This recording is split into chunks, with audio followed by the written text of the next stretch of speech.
भारत का एक इंसान यूरोप में जाकर के देश का नाम ऊंचा कर रहा है। हुआ क्या है कि यूरोप की जो सबसे ऊंची पहाड़ी है, बर्फीली पहाड़ी, जहां टेम्परेचर -40 डिग्री होता है, जहां पर आज तक दुनिया में कोई नहीं जा पाया है। यह आदमी रोहताज खिलेरी, भारत का एक युवक, वहां पर 8 साल से जाने की तैयारी कर रहा था। 8 साल में कितनी बार कोशिश की, नहीं जा पाया। उसकी 2 उंगलियां तक चली गई बर्फ जमने की वजह से।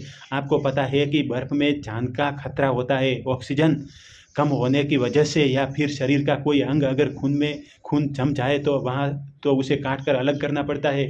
इस इंसान की 2 उंगलियां चली गई। इसी कोशिश में फाइनली 8 साल के बाद यह यूरोप की सबसे ऊंची पहाड़ी पर चढ़कर दुनिया में वर्ल्ड रिकॉर्ड इसने बनाया, देश का नाम ऊंचा किया।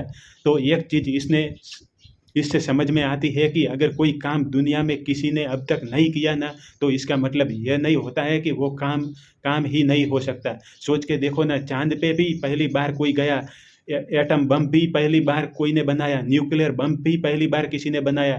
मतलब दुनिया में जितने आविष्कार हुए वो पहली बार किसी ने किया है ना। हवाई जहाज किसी ने बनाया पहली बार। हम जिस माइक से बात कर रहे हैं, जिस कैमरे से आप शूट कर रहे हैं, यह भी पहली बार किसी ने तो बनाया है। तो कभी यह ना सोचिए कि यह काम नहीं हो सकता, यह काम नहीं हो सकता। यार क्या नहीं हो सकता है, दुनिया में सब कुछ हो सकता है। इसीलिए कोशिश करते रहो, हमेशा कोशिश करते रहो। उम्मीद का दामन कभी ना छोड़ना, क्योंकि उम्मीद वो जड़ है, वो ताकत है जिसने बड़ी से बड़ी जंग जीती जा सकती है। बस उम्मीद पकड़े रखना और काम में लगे रहना। दोस्तों, आपको ये रील अच्छी लगी है तो अपने फ्रेंड सर्कल में ज़रूर शेयर कीजिएगा। चलिए मिलते हैं ऐसी नेक्स्ट रील में।